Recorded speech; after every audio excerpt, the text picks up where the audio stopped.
Il est là, le tout dernier modèle. Et vous devez absolument l'acheter, parce que vous n'avez pas d'autre alternative.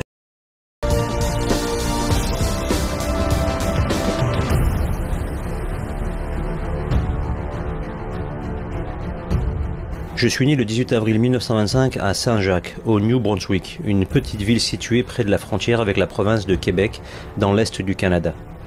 Mes parents étaient de fervents catholiques français. Du côté de mon père, 2 de ses sœurs étaient des religieuses et son frère cadet était un prêtre qui est devenu plus tard un monseigneur dans l'église catholique romaine. Même aujourd'hui, je ne peux qu'admirer la diligence avec laquelle mes parents ont suivi les enseignements et les exigences de leur église. Autant que je me souvienne, nous prions en famille tous les jours. Enfants, nous avions mal aux genoux à force de nous agenouiller, mais nous étions encouragés à offrir la souffrance à Dieu qui, à son tour, pouvait l'utiliser pour soulager une pauvre âme des tourments des flammes du purgatoire. À l'âge de 3 ans, je suis tombé très malade et les médecins pensaient que je ne guérirais pas. Même mon père est allé jusqu'à organiser mes funérailles. Ma mère a promis à Dieu que si je guérissais, elle ferait tout ce qu'elle pourrait pour que je sois père, car alors je vivrais pour glorifier son nom et amener les autres à le servir. Elle dit que mon état a commencé à s'améliorer immédiatement et que mon rétablissement a été rapide et complet. Quand j'étais petit, j'étais profondément impressionné par ce que je voyais et entendais dans la vie des adultes. Notre foyer était un lieu de paix et de joie. Nos parents nous donnaient un bon exemple de la manière dont les gens devaient se comporter les uns envers les autres. Ils pratiquaient la gentillesse et la considération pour les autres et attendaient donc de nous que nous soyons gentils et que nous pardonnions les fautes des autres. Nos parents aidaient toujours les pauvres et les nécessiteux, et j'ai toujours pensé que Dieu devait être gentil et compatissant envers les êtres humains de la même manière qu'il attend de nous que nous le soyons les uns envers les autres. Au fil du temps, j'ai perdu confiance en Dieu et en l'Église. Et j'ai décidé que lorsque je serais assez âgé pour subvenir à mes besoins, je n'aurais plus rien à voir avec Dieu ou l'Église. À l'automne 1937, mon frère Edgar et moi-même avons été placés par mon père dans un internat tenu par les religieuses de l'Hôtel Dieu à Saint-Basile. Le grand nombre d'instructions religieuses que j'ai reçues dans ce lieu n'a fait qu'endurcir encore plus mon cœur. Sous les apparences, personne ne pouvait imaginer ce qui se passait réellement dans mon esprit. Pas à pas, je me suis détourné de Dieu avec dégoût et haine. Quelques années ont passé, la Seconde Guerre mondiale est arrivée, et avec elle, l'appel à servir mon pays. J'ai été attiré par la marine marchande canadienne parce qu'un de mes amis y était déjà entré et m'avait dit qu'il l'aimait beaucoup. Avec la Royal Navy et la Royal Air Force qui nous protégeaient, les navires marchands étaient la ligne de vie des forces armées, nous avions un sentiment de sécurité. Pendant 2 ans et demi, j'ai travaillé dans les salles des machines des différents navires auxquels j'ai été affecté, la plupart du temps en tant que soutier. Je me souviens d'avoir monté la garde et de m'être dit « J'espère qu'aucune torpille ne touchera ces chaudières pendant que je suis là ». Un certain nombre d'hommes que je connaissais ont péri en mer. Cette expérience dans la marine marchande a servi à m'endurcir encore plus contre Dieu et les hommes. Il était difficile de trouver de bons emplois à Montréal après la guerre, car des milliers de militaires démobilisés envahissaient la ville à la recherche de travail.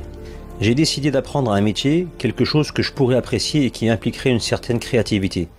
Je ne voulais pas d'un travail juste pour gagner ma vie.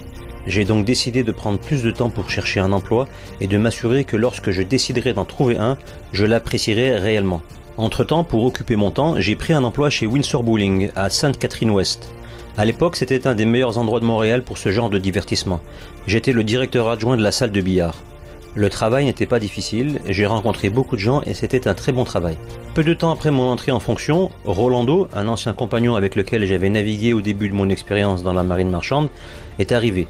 Heureux d'être tous les deux encore en vie, nous avons dîné ensemble ce soir-là et parlé de beaucoup de choses. Un sujet dont mon ami Rolando a parlé avec beaucoup d'enthousiasme est son nouvel intérêt pour le surnaturel.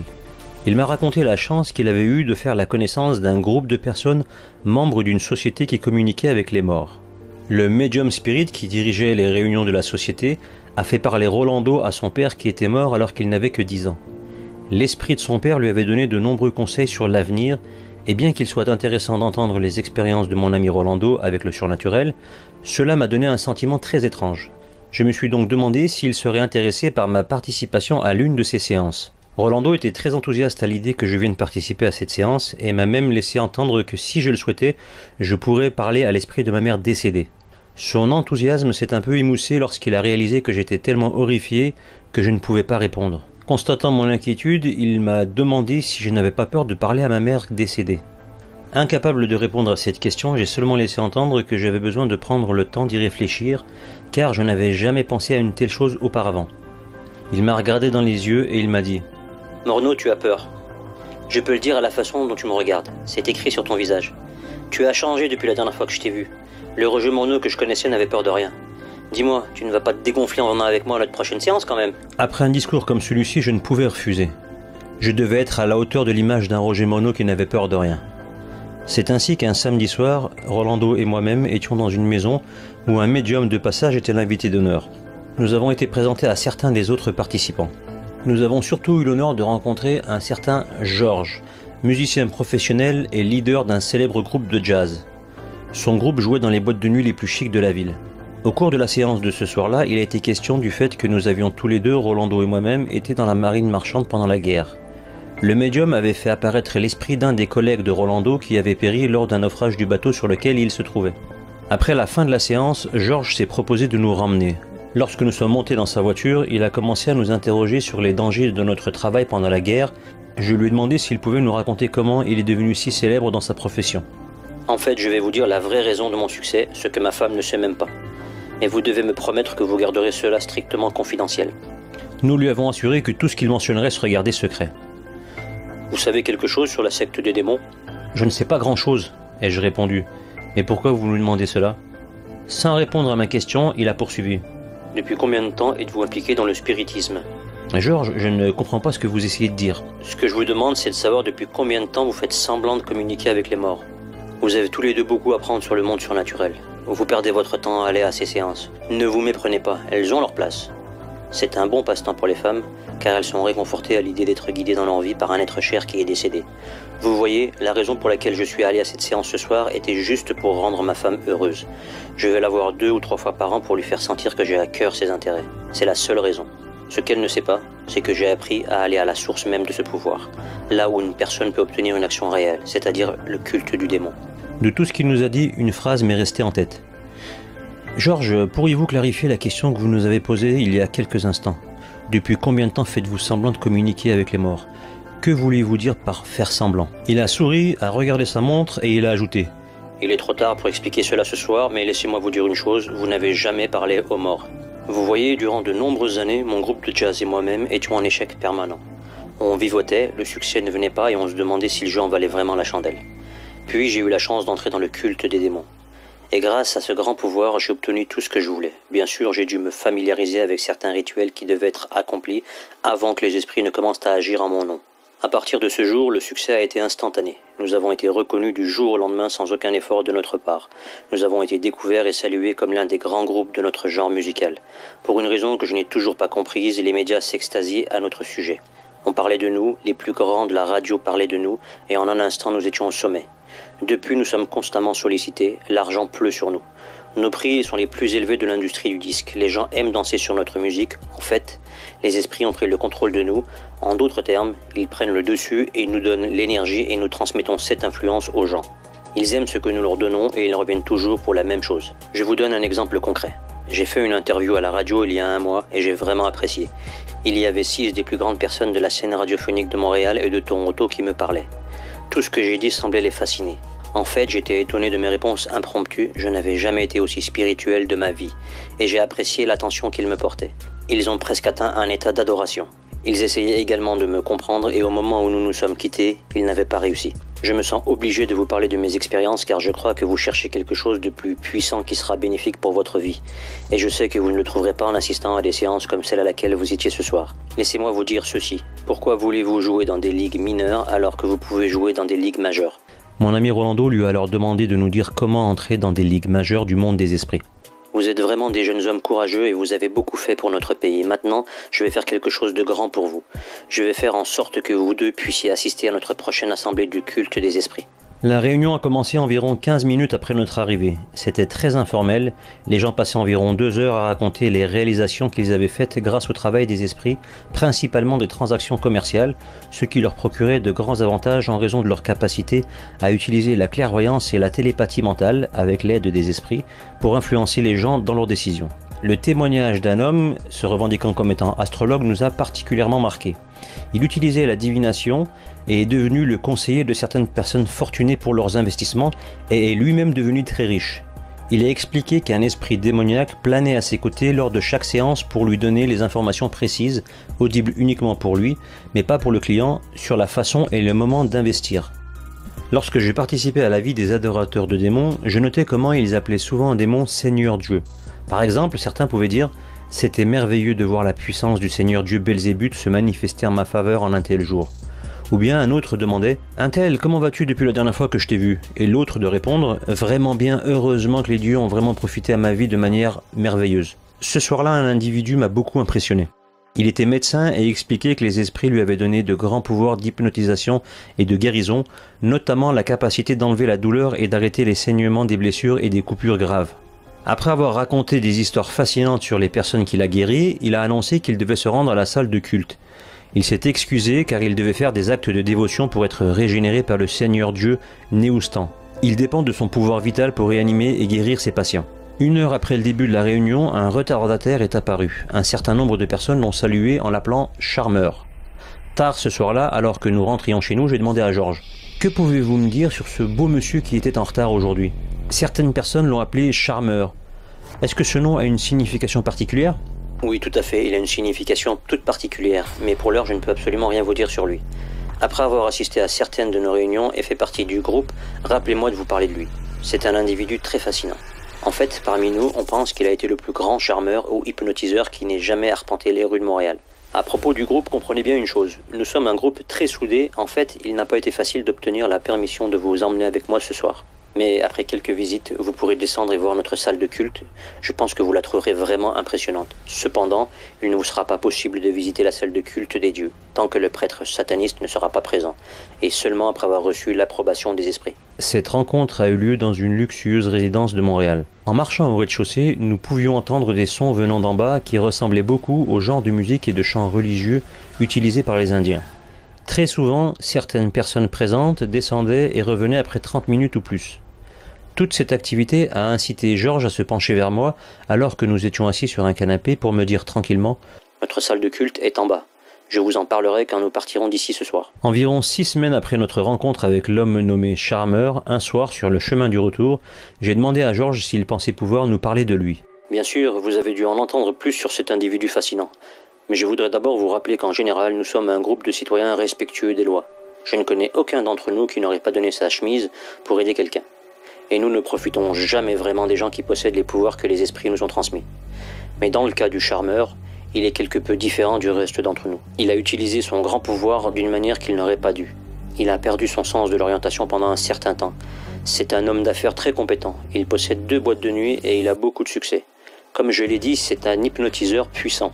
Il peut mettre une personne sous hypnose par son incantation ou sa transe hypnotique en moins de 10 secondes, à la condition que cette personne accepte de le regarder directement dans les yeux. Il est propriétaire de 2 boîtes de nuit, il a beaucoup de contacts avec les gens du show business. De nombreux groupes travaillent la plupart du temps pour un contrat moyen d'environ 4 à 6 semaines, puis se déplacent vers un autre lieu.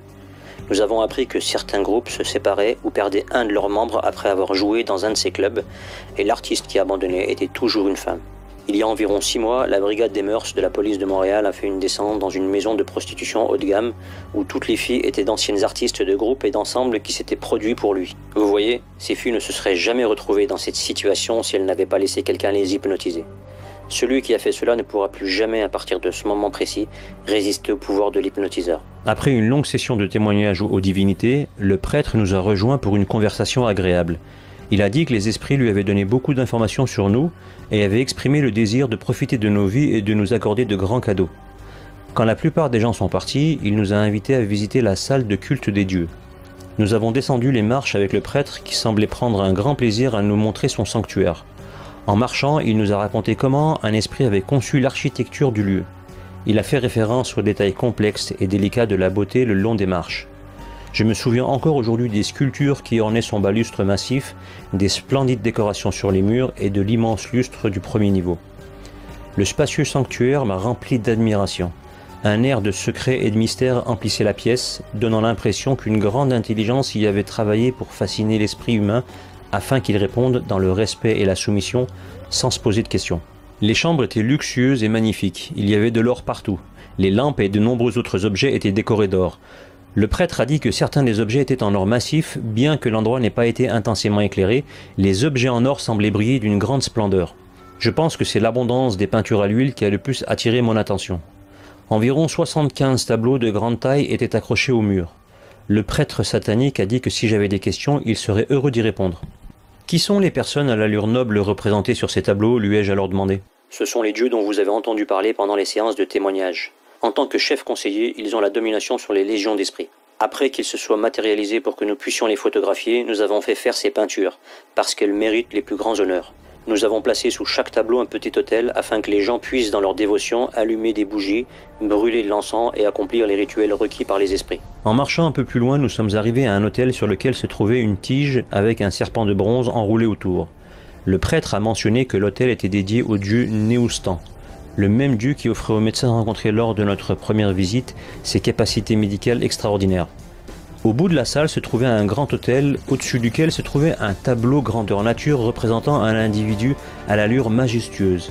À la question de mon ami, le prêtre a répondu « Cet autel est dédié à notre maître à tous. » Aujourd'hui, alors que je me souviens parfaitement de ce tableau et que je l'ai admiré à de nombreuses reprises, je dois dire que la personne qui était peinte avait des traits qui dénotent une intelligence supérieure. Il avait un front haut, un regard pénétrant et une posture qui donnait l'impression d'être une personne d'action et de grande dignité. Vous voulez dire que c'est la véritable image de Satan ? Il a ri et il a ajouté. Et vous vous demandez sans doute où sont passés ces horribles traits animaliers ? Pardonnez-moi de rire, mais croyez-moi, je ne me moque pas de vous. En fait, je trouve amusant de réaliser que les esprits des démons étaient très habiles à cacher leur véritable identité. Même en cette époque de progrès scientifique et de grande culture, la grande majorité des chrétiens croient encore à la théorie des cornes et des sabots. Puis son expression faciale a changé pour devenir une expression de profonde inquiétude, avant d'ajouter. Il est désormais très important que les générations futures soient amenées à croire que le maître et les esprits qui lui sont associés n'existent pas. Ce n'est que de cette manière qu'ils pourront gouverner avec succès les habitants de cette planète dans les décennies à venir. Il n'y a rien, absolument rien de plus important pour les esprits que de développer des moyens pour transformer les êtres humains en membres du royaume à venir de Satan.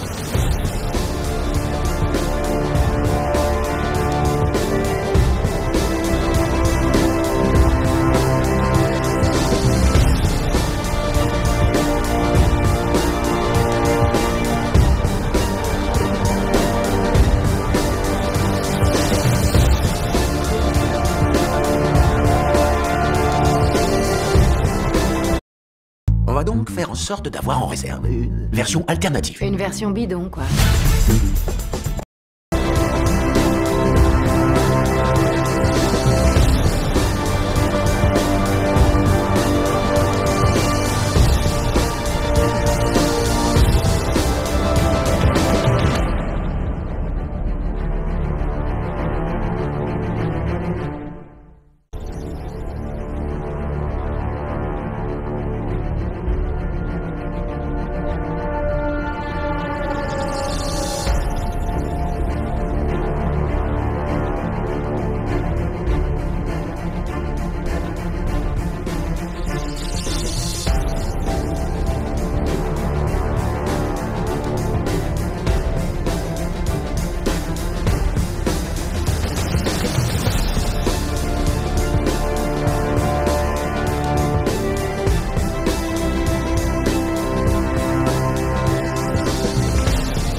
En regardant les différents autels et peintures, le grand prêtre a expliqué que les esprits démoniaques sont en réalité des experts dans différents domaines d'activité. Avec une expérience qui se mesure en milliers d'années, ils sont engagés dans une lutte acharnée pour contrôler l'esprit des hommes, une lutte contre les forces d'en haut. Lorsque Rolando a demandé pourquoi les esprits passaient tant de temps à tromper l'humanité, le prêtre a répondu que toute personne qu'ils peuvent disqualifier du royaume du Christ devient automatiquement un membre du royaume de Satan qui sera bientôt établi. Le prêtre sataniste a accepté de prendre le temps de nous donner ce qu'il a appelé une vision réelle des choses. Messieurs, je crois que notre visite dans la salle du culte a soulevé des questions dans votre esprit. Tout d'abord, laissez-moi vous dire que nous, les membres de notre société secrète ici à Montréal, sommes l'élite des adorateurs des esprits. Lorsque la lutte entre les forces d'en haut et celle de notre grand maître prendra fin, il établira son royaume permanent ici sur Terre et nous recevrons de hautes positions d'autorité et d'honneur. Nous serons richement récompensés pour avoir pris le parti qui semble maintenant être le plus faible. Pendant de nombreux millénaires, notre grand maître a eu juridiction sur d'innombrables êtres dans un vaste univers. Mais étant incompris, il a été forcé de fuir son domaine ainsi que d'autres esprits qui lui témoignaient leur sympathie. Les habitants de cette planète l'ont bien reçu grâce à son intelligence supérieure. Il est devenu le propriétaire légal de la planète en amenant les propriétaires d'origine à renoncer à leurs droits lorsqu'ils croyaient que quelque chose qu'il leur disait était vrai. Certains diront que c'était une tromperie, mais il ne faisait que suivre la loi de l'autosurvie, un instinct naturel chez tous les dirigeants. Lorsqu'ils ont appris que leur rival, le Christ, viendrait au monde après avoir assumé la nature humaine afin d'attirer l'humanité à lui, notre maître et ses principaux conseillers ont décidé de suivre une stratégie similaire à celle qui leur a permis à l'origine de prendre possession de leur nouveau domaine. Les esprits encourageaient les gens à prêter plus d'attention à leurs sentiments qu'aux paroles du Christ. Il n'y a pas de meilleur moyen pour les esprits de prendre le contrôle de la vie des gens sans qu'ils ne réalisent ce qui se passe. Les esprits suggéreraient toutes sortes de doctrines et d'idées erronées, et l'humanité les accepterait volontiers parce qu'ils y tiennent beaucoup. Le grand prêtre, le visage rayonnant de fascination devant ce qu'il venait de nous dire, a demandé la permission de prendre quelques minutes de notre temps pour illustrer ce qu'il avait dit. Lorsque nous avons réaffirmé notre profond intérêt et notre désir d'en savoir plus sur les activités des esprits, il a poursuivi. Messieurs, je crois que vous avez maintenant perçu la grande sagesse et l'habilité du maître à dissimuler sa véritable identité. Il assure à ses agents dévoués que leur diligence sera un jour récompensée lorsqu'ils verront les générations de la terre se tenir devant eux dans une humble obéissance, reconnaissant que leur grand maître est en effet un grand Dieu. Vibrant d'enthousiasme pour la cause de Satan, cet homme a ensuite parlé de ce qu'il a appelé la plus respectable assemblée d'esprits jamais réunis en un seul endroit sur la surface de cette planète. Au début du XVIIIe siècle, Satan et ses conseillers spirituels ont tenu un grand conseil général en préparation de la révolution industrielle qui allait bientôt s'abattre sur le monde. Satan avait prévu que cette révolution serait immédiatement suivie d'une ère de découvertes scientifiques et d'éclaircissement intellectuel. Elle inaugurerait également la fin des temps et la clôture du grand conflit entre les forces du bien et du mal. Satan s'est calqué sur la prophétie biblique de Daniel 12:4, qui décrit le temps de la fin comme celui où beaucoup courront de part et d'autre et la connaissance augmentera. Il a réalisé que ce serait le moment idéal pour séparer les êtres humains de leur créateur, conduisant ainsi des multitudes à la perdition. Cette époque offrirait le meilleur moyen d'étendre son royaume à venir. Le prêtre s'est vanté que le Christ ne reviendrait pas réellement sur terre en puissance et en gloire, mais qu'il renoncerait à toutes ses prétentions sur cette planète, reconnaissant qu'elle appartient légitimement et légalement à Satan. Alors le grand maître ressuscitera notre peuple de ses tombes et établira son royaume éternel ici. Le conseil s'est terminé ayant produit des plans de stratégie qui disqualifieraient de grandes multitudes pour le royaume du Christ. Ceux-ci feraient automatiquement partie du royaume de Satan. Le comité exécutif a adopté un plan en 3 parties. Les 3 parties que le prêtre a détaillées sont les suivantes. La première partie consisterait à convaincre les êtres humains que Satan et ses anges n'existent pas vraiment. La deuxième partie tenterait de contrôler totalement les gens avec l'introduction de l'hypnose comme une science nouvelle et bénéfique. Les hommes de grande culture, sous la direction d'esprits amis, conduiraient les gens sous leurs charmes hypnotiques à faire une prétendue régression temporaire de leur vie passée. Ces personnes feraient alors des descriptions vivantes d'événements historiques qui leur sont inconnus, sauf sous le charme de l'hypnose. Pour donner encore plus de puissance à l'illusion, parfois les esprits faisaient en sorte que les personnes hypnotisées parlent couramment une langue étrangère dont elles n'avaient aucune connaissance préalable. Cela aiderait Satan à déchristianiser le monde occidental par la venue du mysticisme. La troisième partie du plan de Satan serait de détruire la Bible sans y mettre fin. Satan expulserait la croyance en Dieu de l'esprit de millions de personnes grâce à la théorie de l'évolution. Satan avait choisi des personnes de grande intelligence pour réaliser son plan. Il a choisi un médecin autrichien du nom de Franz Mesmer pour transformer l'hypnotisme d'un jeu occulte en une nouvelle science. Mesmer a donné la naissance à la théorie appelée magnétisme animal. Les esprits l'ont amené à croire qu'un mystérieux fluide pénètre le corps humain, permettant à certaines personnes d'avoir une influence puissante sur d'autres. À sa mort en 1815, l'hypnose en tant que forme d'anesthésie avait déjà commencé à acquérir une certaine aura de respectabilité auprès de nombreux médecins européens. Ils ont constaté que ces pratiques médicales semblaient plus efficaces que jamais. Ils n'avaient aucune idée du fait qu'ils étaient réellement dynamisés par les esprits amicaux. Charles Darwin, né en 1809, et Thomas Henry Huxley, né en 1825, étaient tous deux sous l'influence des esprits alors qu'ils étaient encore très jeunes, car les médecins utilisaient l'hypnotisme comme anesthésique. Les esprits ont décidé que lorsque les 2 garçons deviendraient adultes, ils seraient les moyens de faire avancer la religion que nous connaissons sous le nom de théorie de l'évolution.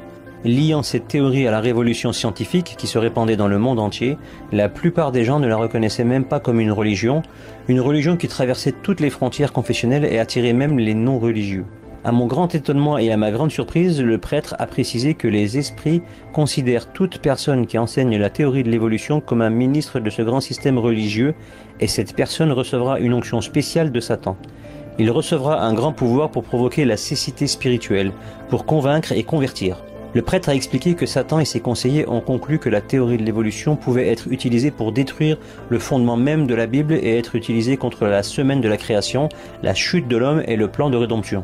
L'enjeu de cette affaire était d'une telle ampleur que Satan lui-même s'est placé comme tuteur de Charles Darwin dans l'élaboration des principes et des concepts scientifiques.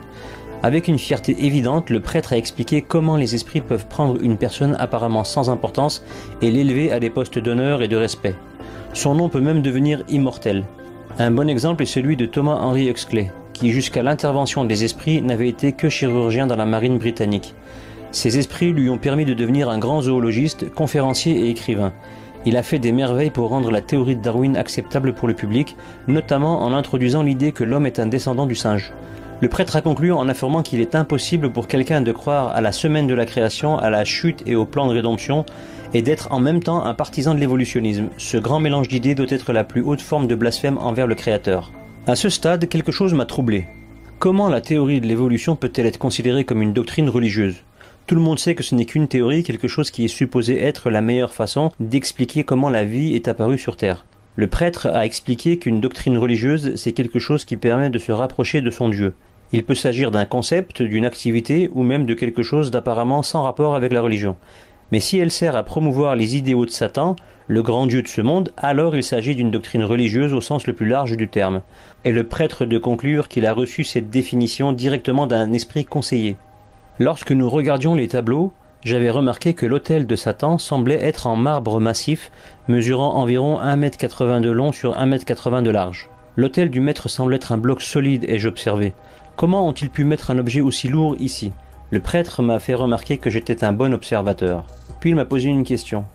Se pourrait-il que cette observation soit simplement imprimée dans mon esprit, afin que Satan puisse révéler son grand pouvoir ? L'un de ses conseillers spirituels lui a expliqué que Satan a un objectif très spécial pour nous deux. Il a poursuivi en nous informant que l'autel du maître a été placé à son emplacement actuel grâce au même pouvoir que les prêtres druides utilisaient pour ériger les immenses structures de Stonehenge. Le pouvoir des esprits ou, en d'autres termes, le processus de lévitation. Les esprits lui ont révélé les grandes réalisations des prêtres druides parmi les anciens Celtes en France, en Angleterre et en Irlande il y a plus de 28 siècles. On lui a raconté qu'à midi et à minuit, pendant la phase de pleine lune, les druides faisaient léviter des blocs de roche pesant jusqu'à 28 tonnes et les plaçaient à leur emplacement exact lors de la construction de leur lieu de culte. Dans la mesure où il connaissait déjà ces réalisations, il a pensé qu'il pouvait avoir le même privilège de faire cet exercice et d'en profiter ici même dans son temple. Le prêtre a donc fait part à son peuple son intention de donner au maître un gage de leur affection sous la forme d'un bel autel. Il sait par expérience que le pouvoir des esprits ne connaît pas de limite lorsqu'il s'agit d'œuvrer en faveur de ceux qui croient en la parole de Satan. Sa foi a été grandement récompensée lorsque, pendant un service de dévotion de minuit, l'autel de marbre a été mis en lévitation jusqu'à sa place actuelle. Pour tout vous dire, messieurs, vous avez été très honorés ce soir, même si vous ne l'avez pas remarqué. Quand nous étions près de l'autel du maître, en contemplant cette belle peinture, qui n'est en réalité que l'ombre de sa beauté et de sa gloire, le maître est apparu et s'est tenu au bord de l'autel pendant environ 3 minutes et a écouté notre conversation. C'est pourquoi j'ai suggéré de nous agenouiller de cette manière. Comme j'ai pu le percevoir, notre consentement à ma demande a apporté une grande joie au cœur du maître. Il vous intéressera peut-être de savoir que nous n'avons pas ressenti la présence du maître parmi nous depuis près de 3 mois en raison des plans de paix élaborés par les Nations Unies. Cela a demandé toute l'attention du professeur, car c'est un travail qu'il n'ose pas déléguer à quelqu'un d'autre. La paix sur Terre n'est pas dans l'intérêt de son royaume. Il a donc la tâche difficile de déléguer à des légions d'agents spirituels ce dont il a besoin pour semer la confusion et entretenir les sentiments personnels parmi les dirigeants de l'humanité. Des problèmes que ces esprits causent occuperont ces dirigeants en permanence à la recherche de solutions, de sorte qu'ils ne trouveront jamais le temps de se réunir. De tout ce que j'avais entendu, un point ressortait. L'affirmation selon laquelle la peinture de Satan était une vague expression de sa beauté et de sa gloire.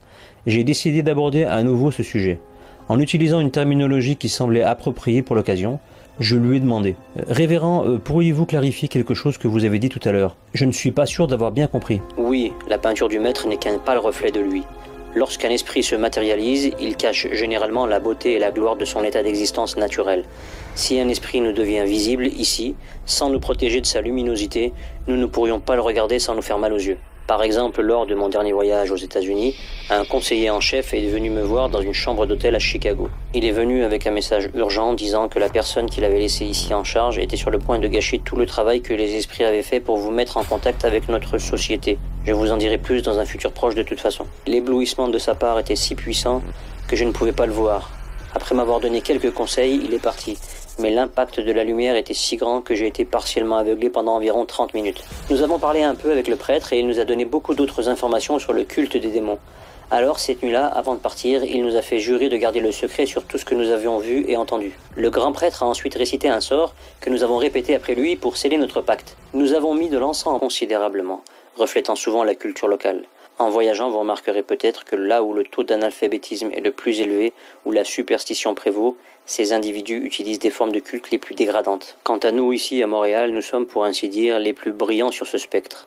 La nature nous a dotés de facultés mentales bien supérieures à celles de la plupart des habitants de cette région. C'est pourquoi le maître a même dévié de sa routine pour nous montrer la réalité des choses dans le monde des esprits. Il a un travail spécial pour chacun de nous. Et arrêtez de me regarder comme si vous ne croyez pas ce que je vous dis. Pardonnez-moi si je vous ai offensé de quelque manière que ce soit, mais je crois que vous m'aviez dit que j'avais encore beaucoup de choses à apprendre sur la volonté du maître. Tout ce dont j'ai été témoin ici dans votre maison de culte est très nouveau et différent de ce dans quoi j'ai été élevé. Sachez que vous concernant votre ami Rolando et vous-même, il m'a été montré il y a 1 an que je vous rencontrerai dans notre maison de culte, mais j'avais oublié.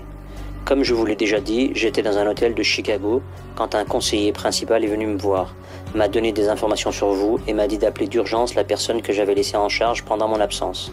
Il était sur le point de ruiner tout le travail que les esprits avaient fait pour que vous nous contactiez. J'ai appelé l'homme immédiatement et avant qu'il ait eu l'occasion de dire quoi que ce soit, il m'a dit que George, le membre du groupe de jazz, avait demandé la permission de vous emmener, vous et votre ami, à une séance de culte, et qu'il lui avait refusé ce privilège. Bien sûr, j'ai transmis les souhaits du conseiller en chef. J'ai ensuite appelé George pour lui dire que ce serait un plaisir de vous avoir avec nous. Comme vous pouvez le constater, le maître a une grande estime pour chacun d'entre nous. Alors arrêtez de le sous-estimer. De retour à la maison, j'ai passé une nuit de plus presque sans dormir. La conversation avec le prêtre me trottait dans la tête. Un soir, mon ami Rolando a dû faire des heures supplémentaires et il n'a pas eu le temps de m'appeler avant que je parte pour la réunion. Dans le tramway en rentrant chez lui, il a eu l'idée que s'il allait directement à la réunion, il ne serait pas trop en retard. Il a décidé d'établir une connexion à l'angle de la rue Sainte-Catherine et du boulevard Saint-Laurent et de là, de passer un coup de fil pour moi au lieu de culte. Mais il avait oublié le numéro de téléphone à la maison. Si seulement je pouvais me souvenir de l'adresse, je demanderais de l'aide à l'opérateur. Il a sorti de son sac un carnet et un stylo, mais il a eu beau essayer, il n'a pas pu visualiser le numéro du bâtiment qu'il avait vu tant de fois. Quelle n'a pas été ma surprise lorsqu'il a marmonné pour lui-même en disant « J'aimerais que les esprits m'aident ». Puis une force invisible a fait bouger le stylo dans sa main, écrivant non seulement le numéro du bâtiment, mais aussi le nom de la rue dans une belle écriture calligraphie. Il était ravi de cet exploit jusqu'à ce que l'opérateur lui signale que le numéro ne figurait pas sur la liste téléphonique. Pendant ce temps, Georges et moi nous demandions ce qui était arrivé à notre ami. Georges a eu alors l'idée de demander à Gérard, le devin, de retrouver Rolando. Après quelques mots d'incantation, Gérard a fermé les yeux et a placé ses doigts sur son front. Puis, il a ajouté qu'il voyait Rolando qui était en train d'entrer dans un magasin United Cigar Store à l'angle de Sainte-Catherine et du boulevard Saint-Laurent. Il le voyait ensuite parler à l'opérateur et expliquer qu'il voulait un numéro de téléphone, mais on lui a expliqué qu'il n'était pas sur la liste. Avec l'aide de son esprit familier, il lui a alors transmis une pensée que Rolando a immédiatement reçue. Le devin a prévenu Georges que Rolando allait téléphoner d'une minute à l'autre. Le téléphone a effectivement sonné, Georges a répondu, c'était Rolando. Lorsque Rolando est arrivé, il était ravi de son expérience avec les esprits. Il nous a montré ce morceau de papier avec une belle écriture calligraphie. Il nous a expliqué qu'il allait la mettre dans un cadre car il n'avait jamais vu une aussi belle écriture. Puis il a questionné le prêtre en lui demandant pourquoi l'esprit ne lui a pas donné le numéro de téléphone avec l'adresse. Ce à quoi le prêtre lui a expliqué qu'il n'avait pas demandé, il aurait fallu qu'il le fasse. Le prêtre nous a expliqué que l'expérience de ce soir n'était qu'un jeu d'enfant comparé à ce que les dieux ont en tête pour nous. Nous devrions avoir foi dans les esprits et attendre d'eux de grandes choses. Il est nécessaire de témoigner parfois de la puissance et de l'intelligence des esprits en action, et il supposait que nous pourrions exercer une grande partie de notre influence. 2 ou 3 semaines plus tard, lorsque Rolando et moi nous nous sommes rendus dans cette belle maison, le prêtre sataniste nous a salués et nous a expliqué que ce soir nous allions assister à une des sessions les plus intéressantes. Une de ses vieilles connaissances est en visite en ville. C'est un remarquable professeur d'histoire, un historien au sens large, et il a été associé à certaines des plus importantes universités françaises. Sa connaissance des détails fascinants de l'histoire l'a rendu éminent dans son domaine. Ou plutôt, les esprits l'ont agrandi. Ils lui ont donné de nombreux événements inconnus de l'histoire, et ce soir, par l'intermédiaire d'un médium, il va révéler de nombreux détails des campagnes militaires de Napoléon Bonaparte. Nous nous sommes installés et avons écouté attentivement l'explication du prêtre sur ce qui allait être une session très intéressante. Nous avons appris qu'un médium en transe permet à un esprit d'entrer dans son corps en ayant le plein contrôle de ses facultés physiques et mentales, devenant ainsi un médium permettant à l'esprit de communiquer avec les êtres humains. Dans le passé, environ 6 à 12 esprits entraient en transe dans le corps du médium à différents moments. Un esprit peut connaître les détails de certains points de l'histoire, mais manquer d'informations sur d'autres aspects. Un autre, qui était présent et impliqué dans les événements à un moment précis, peut alors prendre la place du premier. Les esprits sont si précieux qu'ils peuvent reproduire non seulement les mots, mais aussi le ton et les qualités de la voix de la personne qu'ils citent. Quelques instants plus tard, le prêtre sataniste est sorti pour voir si son ami avait terminé ses dévotions. Peu de temps après, il est revenu pour nous annoncer que toutes les personnes intéressées à assister à la séance devaient se rendre dans la salle de culte. Le prêtre a présenté l'historien visiteur à l'assemblée et a demandé à 6 volontaires de se présenter. Les esprits ont choisi l'un d'entre eux pour servir de canal de communication pour cette nuit. Les 6 individus se sont tenus devant le prêtre qui a invoqué les dieux pour qu'ils manifestent leur grand pouvoir pour nous, amenant les esprits qui avaient dirigé et assisté Napoléon Bonaparte pendant ses campagnes militaires à révéler les détails demandés par l'historien en visite. Pendant que le prêtre accomplissait un petit rituel, un esprit est entré dans le corps de l'un des hommes et ils ont commencé à parler. La voix avait un accent français parisien et un ton qui attirait l'attention. L'esprit nous a dit qu'il était un chef conseiller spécialisé dans les affaires militaires avec une juridiction sur des légions d'esprits. Considérant que l'affaire était trop complexe, il aurait besoin de 2 autres hommes en plus des 5 pour servir de canaux aux esprits. Les 2 hommes ont légèrement tremblé, les yeux fermés, et les esprits ont suggéré que nous les appelions Alfonso et Rémi. Les yeux de l'homme possédé par le conseiller en chef sont restés ouverts sans bouger et ses paupières ne se sont pas fermées pendant environ 45 minutes. Le prêtre s'est tourné vers l'historien et a expliqué que les dieux honorent nos demandes. Le visiteur s'est levé avec un porte-bloc et un stylo à la main. Tout d'abord, il fait l'éloge des esprits, reconnaissant qu'ils lui ont donné par le passé des informations qui l'ont aidé à devenir l'un des plus grands dans son domaine de connaissances. Pendant quelques minutes, il a parlé aux esprits, s'adressant à eux en tant que Monsieur Rémi, Monsieur Alfonso et Monsieur le conseiller. Puis, il a posé question après question et les réponses sont venues sans hésitation.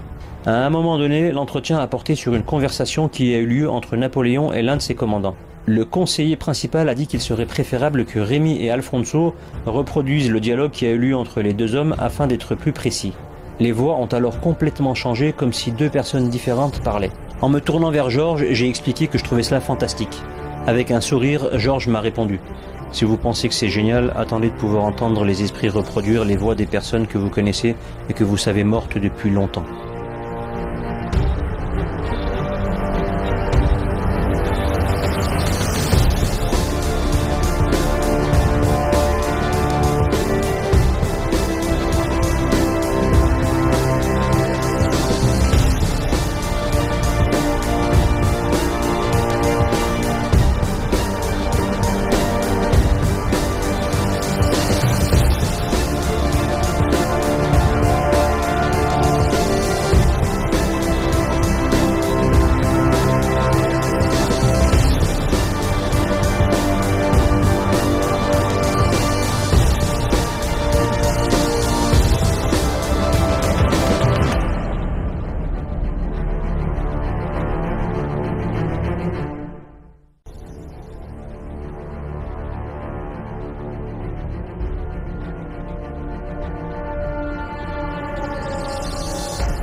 L'historien, ayant reçu des réponses à toutes ces questions sur les prouesses militaires de Napoléon, demanda au conseiller principal qu'il avait besoin d'informations supplémentaires sur un discours prononcé par le maire Camillien Oud sur les marches menant au palais municipal de Montréal juste avant l'entrée du Canada dans la Seconde Guerre mondiale. Le conseiller principal a répondu que lui et ses assistants ne pouvaient pas l'aider car toutes leurs activités avaient eu lieu en Europe. Mais dès qu'il partait, un autre conseiller en chef prenait leur place et fournissait toutes les informations demandées. Les corps des 2 derniers hommes choisis comme médiums ont tremblé, leurs yeux se sont ouverts et de leur propre voix, ils ont demandé depuis combien de temps ils faisaient partie des communications spirituelles. L'homme qui avait été occupé par le conseiller en chef, son corps tremblait un peu, ses yeux se fermaient et s'ouvraient à nouveau et un autre esprit disait « C'est un plaisir de vous assister dans la révélation de l'étranger. J'étais présent lorsque le maire Oud Camillien a prononcé son discours contre le service militaire obligatoire des Canadiens français dans les forces armées. Que voulez-vous savoir ?» Le conseiller a fait remarquer qu'étant donné que personne n'était présent pour sténographier le discours du maire de Montréal de l'époque, plusieurs versions circulent aujourd'hui. Est-ce que le noble conseiller était-il capable de l'éclairer sur le sujet? Sans aucun problème, j'ai le plaisir de reproduire mot à mot le discours de M. Oud. Ce qui a suivi m'a stupéfait au-delà de ma capacité à l'expliquer. Je ne pouvais pas le croire. Elle était là, une voix que j'avais entendue à la radio probablement des centaines de fois au fil des ans. Camillien Oud était un homme politique véhément et controversé. Il n'hésitait jamais à donner son avis sur quelque chose ou quelqu'un. À la fin des années 1930, Camillien est un sujet brûlant pour les Canadiens francophones.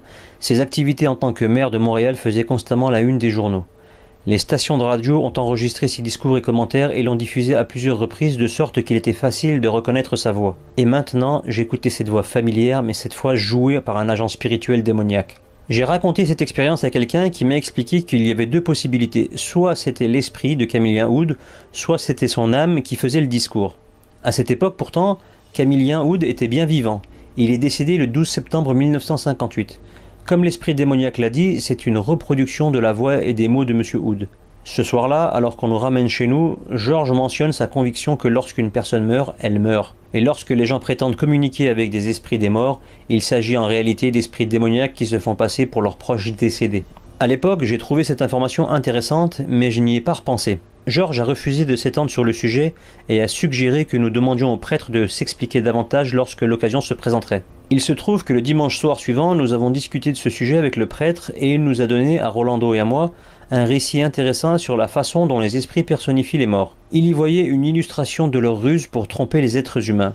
J'ai eu l'impression que cet homme prenait un grand plaisir et une grande satisfaction à rapporter des exemples précis de la manière dont les esprits avaient trompé de grands dirigeants. Le dimanche suivant, le prêtre a fait l'éloge de l'avantage des esprits sur le Créateur lorsqu'il s'agit d'amener les gens à croire en quelque chose. Il nous a expliqué que le Créateur ne peut pas mentir, et il ne peut pas non plus induire les sentiments des gens à croire en sa parole. Au contraire, il veut qu'ils acceptent sa parole simplement en faisant confiance au fait qu'il dit toujours la vérité.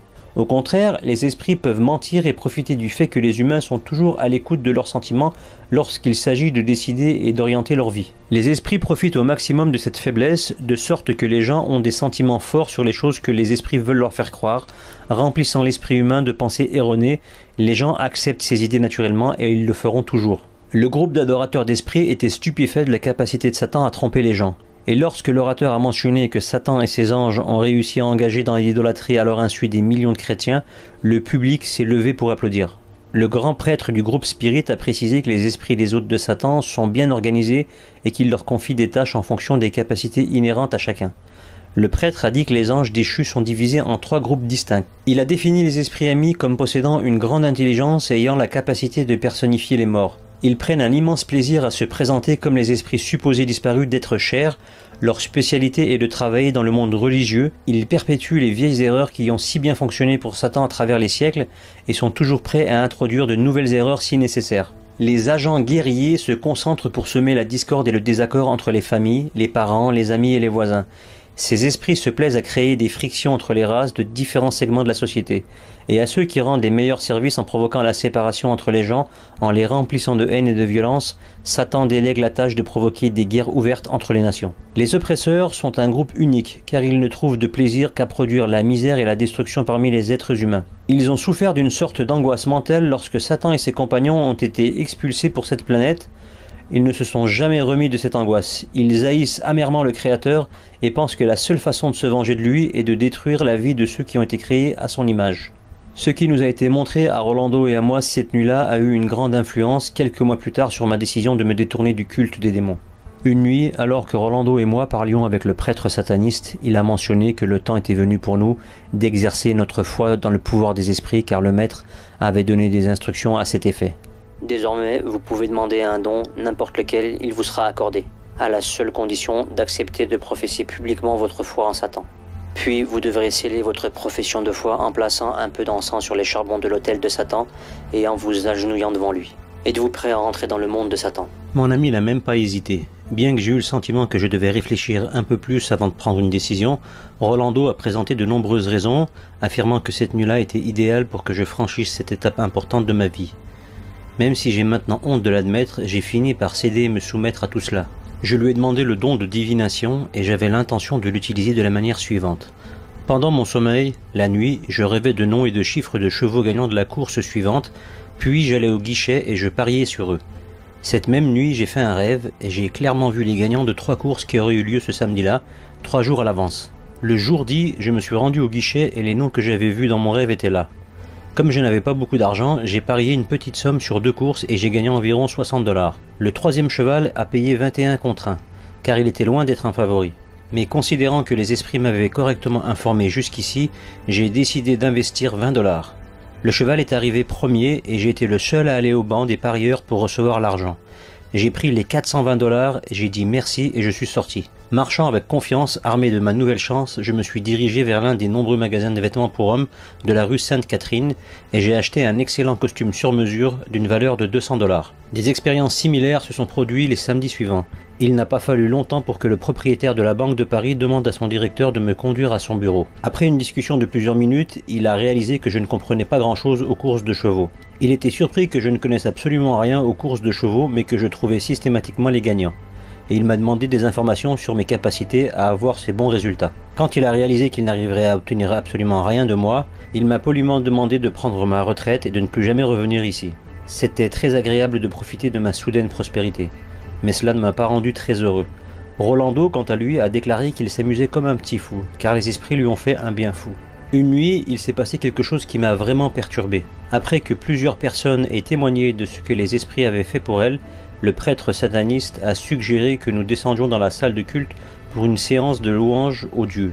Il nous a expliqué que nous allions parler la langue du ciel, qui apporte beaucoup de bonheur à notre maître et aux conseillers principaux.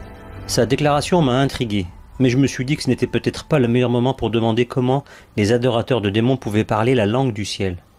Alors que nous étions assis dans la salle de culte, nous avons reçu chacun un recueil de cantiques. Après avoir effectué un bref rituel devant l'autel, il a demandé à l'assemblée d'ouvrir leurs hymnaires à un certain cantique et de le chanter avec lui. Le chant a continué pendant environ 20 minutes. Sans dire un mot, je suis resté assis là, presque sous le choc. Plus tard, lorsque nous sommes revenus au sommet, le prêtre me fit remarquer qu'il avait observé que je n'avais pas participé à la séance de louange aux dieux et m'a demandé pourquoi. Ce à quoi je lui ai répondu que je ne pouvais pas profaner ces hymnes chrétiens comme nous l'avions fait ce soir. Ce n'est pas parce que je n'aime pas quelqu'un que je dois chanter des blasphèmes contre son nom, lui ai-je expliqué. Le prêtre comprenait ce que je ressentais, mais après un certain temps, il m'a expliqué que je m'adapterais, en ajoutant que c'est comme une personne qui, pour la première fois, assiste à l'abattage d'un animal vivant. Au début, c'est choquant, mais après avoir regardé plusieurs fois, on s'y habitue. À propos, m'a-t-il expliqué, nous comptons sur vous et Rolando pour célébrer ensemble notre grande fête aux dieux. Nous avons une retraite dans les montagnes lorétanes. Il a ajouté que, comme nous le savions, le 1er novembre est un jour très sacré pour notre peuple. Il comptait nous en parler davantage lorsque nous nous rencontrerons la semaine prochaine. Lorsque nous sommes rentrés à la maison ce soir-là, j'ai demandé à Georges de clarifier quelque chose que j'avais observé pendant la session de culte. Après que nous ayons chanté pendant un certain temps, certaines personnes ont commencé à utiliser une autre langue que le français, mais la mélodie est restée la même que celle du cantique chrétien. Il a expliqué que les esprits prenaient le contrôle de leurs esprits, les amenant à louer Satan et ses principaux conseillers dans le langage des esprits, permettant ainsi aux êtres humains de les adorer dans une forme supérieure de culte. Cette cérémonie, a-t-il expliqué, avait un double objectif.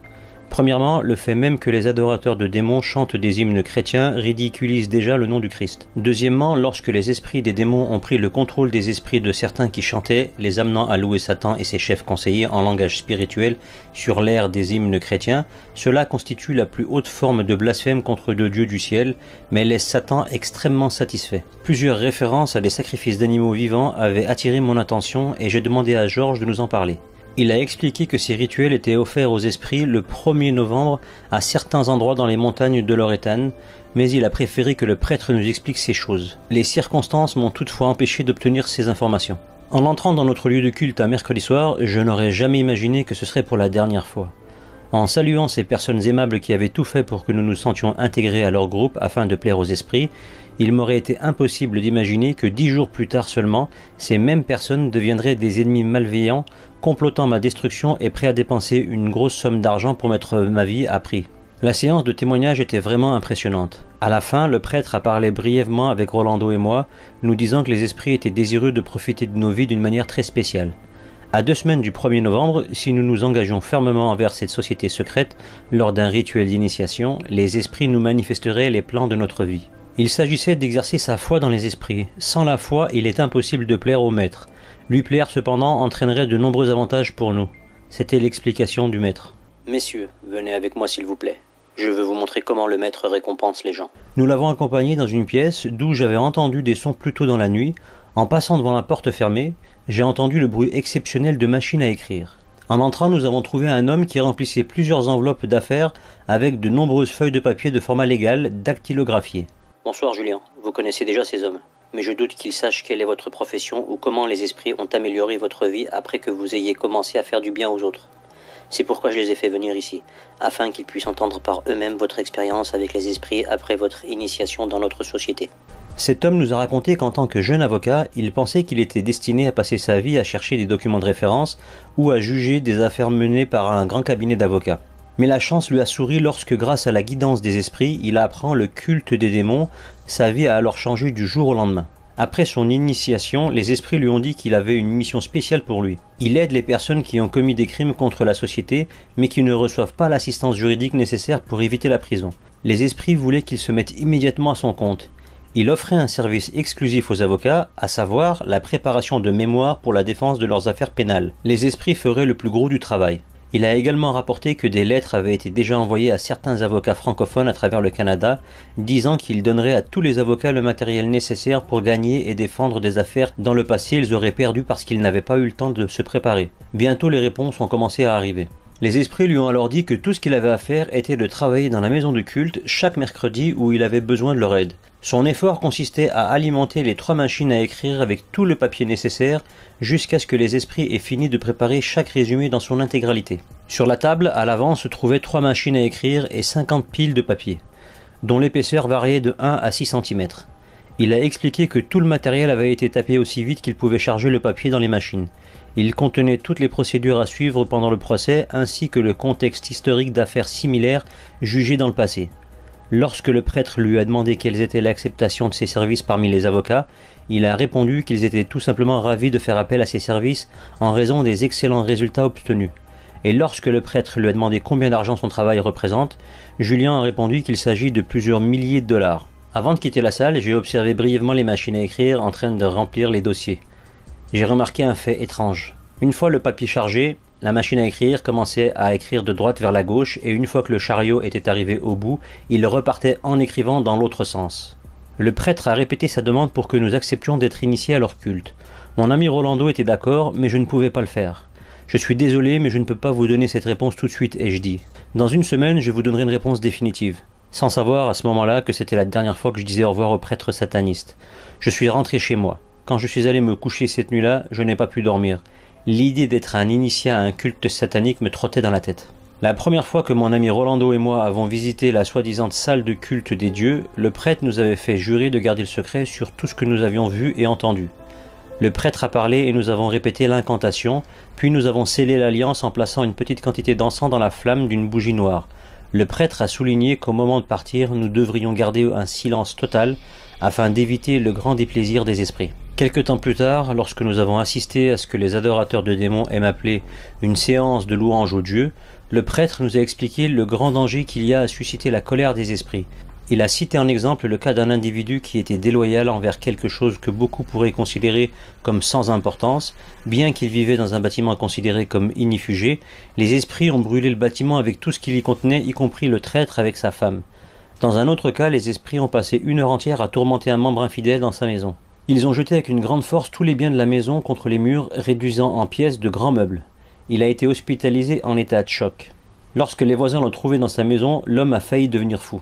J'ai finalement quitté cette secte satanique. Quelque temps ont passé, j'ai gardé des relations distendues avec Rolando sans savoir ce qu'il devenait de son côté. Puis un jour, il m'a recontacté et nous nous sommes donné rendez-vous chez moi. À l'heure dite, Rolando est arrivé. En le voyant, je l'ai trouvé très fatigué et je lui ai demandé s'il n'était pas malade. Ce à quoi il a répondu « Morneau, tu as presque détruit ma vie et celle de Georges. Nous ne pouvons pas croire que tu es si insensible à tout ce que Georges a fait pour nous et ensuite tu nous as tourné le dos en insultant le maître, en niant la richesse qu'il a préparée pour nous. » Je lui ai demandé comment il a su que j'avais quitté cette secte satanique puisque je ne l'avais dit à personne. Ce matin-là, à 5h30, il m'a expliqué que Georges l'a appelé pour lui expliquer que j'avais quitté la secte. Il l'a appris par l'intermédiaire d'un conseiller principal. Dans la foulée, on lui a demandé de mettre du plomb dans ma tête avant que je ne perde la tête. Ce que Rolando ne savait pas, c'est que j'ai eu la visite quelque temps avant d'un conseiller spirituel qui était apparu chez moi. Je lui ai brièvement expliqué que je quittais la secte et que je ne voulais plus avoir affaire à eux. En informant Rolando sur ce sujet, il a été choqué. Quoi ? Tu as dit que tu avais viré un conseiller principal ? Je n'arrive pas à comprendre ce que tu as fait. Tu as très bien entendu, Rolando. À 4h du matin, j'ai eu une conversation avec un conseiller principal. Et quand il est devenu insolent, j'ai demandé à l'Esprit de Dieu de le chasser. Il a laissé sa marque sur le mur quand il a frappé la porte si fort derrière toi. Rolando était choqué que j'ai pu avoir la possibilité de discuter avec un esprit conseiller. Il m'informe que de nombreux membres pratiquant le culte et l'invocation des esprits depuis de nombreuses années n'ont jamais eu le privilège de parler avec un conseiller en chef. Et il était choqué de découvrir que moi qui étais en contact avec les esprits depuis peu de temps, j'avais eu un si grand honneur. À ses yeux, cela était la preuve que le maître nous considérait, lui et moi, comme des gens très importants. Il avait le visage rayonnant et il m'expliquait qu'un avenir prometteur nous attendait. Il me demandait d'oublier ce bref moment de christianisme que j'étais en train de vivre et que nous devions aller ensemble voir le grand prêtre. Il savait qu'il ramènerait la faveur des esprits et que tout irait bien. Il m'expliquait que le prêtre comprendrait, il n'aurait rien fait contre nous si nous étions intéressés à en savoir plus sur la religion. En fait, il savait qu'il nous aimait bien et qu'il nous apprendrait beaucoup de choses et qu'il nous comprendrait. Il a ajouté que j'étais un aventurier par nature. Lorsqu'il a sorti son paquet de cigarettes et qu'il m'en a proposé une que j'ai refusée en disant que je ne fumais plus, surpris, Rolando s'est énervé. « Morneau, tu changes. J'ai remarqué dès que je suis arrivé. Pour être honnête, je me sens mal à l'aise avec toi. Cela peut te sembler idiot de te le dire ou peut-être une erreur, mais je ne me sens pas à ma place et j'aimerais être ailleurs qu'aujourd'hui avec toi en face de moi. » J'ai expliqué à Rolando qu'en une semaine, j'ai acquis des connaissances qui valent plus que tout l'or et l'argent de toute la terre réunis. La rencontre avec Dieu. C'est pourquoi je ne pouvais plus accepter les richesses que les esprits m'ont offertes et que si je les acceptais, je me tromperais moi-même. Je lui expliquais qu'il ne devait pas se méprendre, l'offre faite par les esprits était généreuse, mais il lui manque l'élément le plus important qui doit l'accompagner, la vie.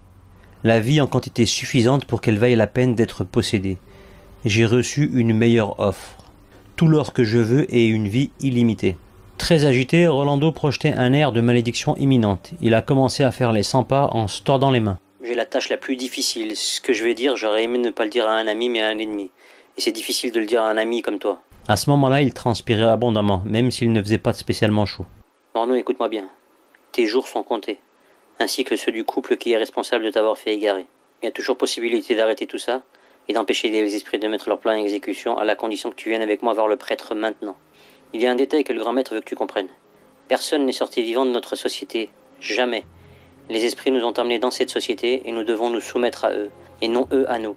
Jusqu'à présent, toi et moi avons supposé que notre rencontre avec Georges et son invitation à aller dans ce restaurant n'était qu'occasionnelle. Et nous avions tort. Est-ce que tu sais que la nuit précédente, un esprit lui est apparu pendant l'heure sacrée et lui a ordonné de se rendre avec sa femme à cette séance particulière, celle-là même où on l'a rencontré. L'esprit lui a dit qu'il devait nous rencontrer et que nous avions servi dans la marine marchande. L'esprit lui expliquait en détail ce que Georges devait nous dire et faire.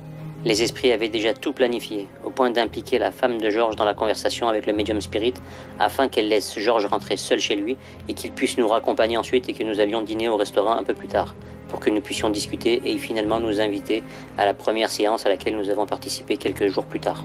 Alors maintenant tu vas venir avec moi, le temps est compté. Il avait déjà la main sur la poignée de la porte et attendait que je le suive. Lui montrant une chaise, je lui ai proposé de s'asseoir quelques minutes pendant que je lui expliquais pourquoi je n'allais pas voir le grand prêtre. Il a refusé, disant qu'il ne pouvait plus supporter l'atmosphère de l'endroit. Une atmosphère surnaturelle, étrange pour lui. Il lui était impossible de s'asseoir et de se détendre. Tu m'as dit, Rolando, que mes jours étaient comptés, ainsi que ceux de mes nouveaux amis, et que les esprits démoniaques sont destinés à exécuter cette sentence. J'ai des nouvelles pour toi et pour le prêtre, et pour tous ceux qui planifient des actions maléfiques envers moi et mes amis. Comme je l'ai dit à ce conseiller en chef l'autre soir, j'ai remis mes amis et moi-même entre les mains du donneur de vie, Dieu, et je suis prêt à marcher sous l'ombre de la mort par la présence de son esprit. Écoute-moi bien, Roger. Je pense que je n'ai pas été assez clair sur l'ultimatum.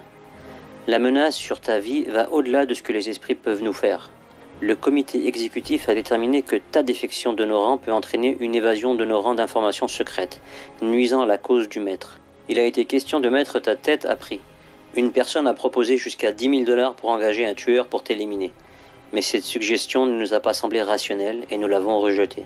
Cependant, nous avons décidé que lorsqu'un esprit nous informerait que tu as alors parlé à un étranger des activités de notre société secrète, 3 personnes qui se sont déjà portées volontaires sont prêtes à tirer au moment opportun sur ta personne. Le comité exécutif a estimé que cette position serait la plus prudente, car elle serait limitée à notre société, et éviterait ainsi la possibilité d'avoir des ennuis avec la loi. Tu vois, je ne te cache absolument rien. Nous avons présenté le plan à un chef spirituel et avons reçu une approbation totale, ainsi que le don de clairvoyance de certains volontaires, afin qu'ils sachent où tu es à tout moment. Je ne m'attendais pas de devoir te révéler tout ça ce soir avec toi, mais devant ton refus, et afin de me conformer aux souhaits du grand prêtre, je n'ai pas le choix. Je suis vraiment désolé, Roger. Ce à quoi j'ai répondu, tu pourras dire au prêtre que je suis audacieux, mais pas stupide. Je n'ai rien à gagner à révéler des informations sur cette société secrète, et à qui que ce soit. Je peux vivre la bouche fermée, mais faire dépendre ma survie de la parole d'un esprit menteur, cela je ne peux pas l'admettre. Je ne sais pas si ce que j'ai ressenti à ce moment-là peut être appelé sainte colère, mais la menace de Rolando a éveillé en moi la volonté de le faire affronter la puissance et la justice de Dieu pour tous les jours de notre vie. Écoute-moi, Roger, je dois y aller, mais je dois t'informer d'une seule chose. Les 3 personnes qui sont impliquées pour te tuer éventuellement sont persuadées que tu as parlé. Elles sont en route actuellement. Par conséquent, je vais appeler Georges dès que je sors d'ici, pour lui dire que ta vie est en danger si nous ne parvenons pas à arrêter les 3 tueurs.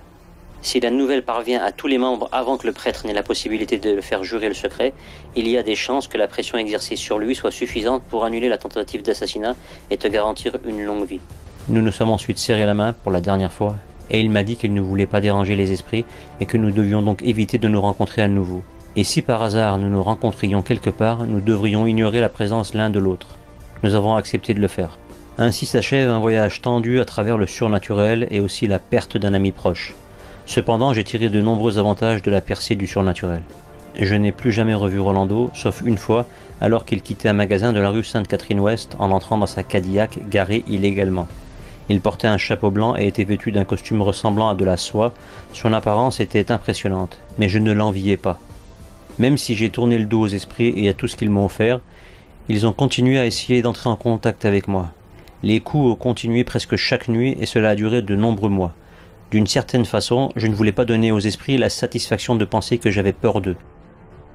Je pensais que si je commençais à les fuir, je devais fuir toute ma vie. J'ai donc placé ma confiance dans le Seigneur pour qu'il me donne toujours, où que je sois, son aide et sa protection dont j'avais tant besoin. Plus de 50 ans se sont écoulés depuis mon implication dans le monde surnaturel avec ces mauvais esprits. Mon âge est avancé. Si aujourd'hui je suis encore en vie, c'est sans aucun doute grâce au donneur de vie.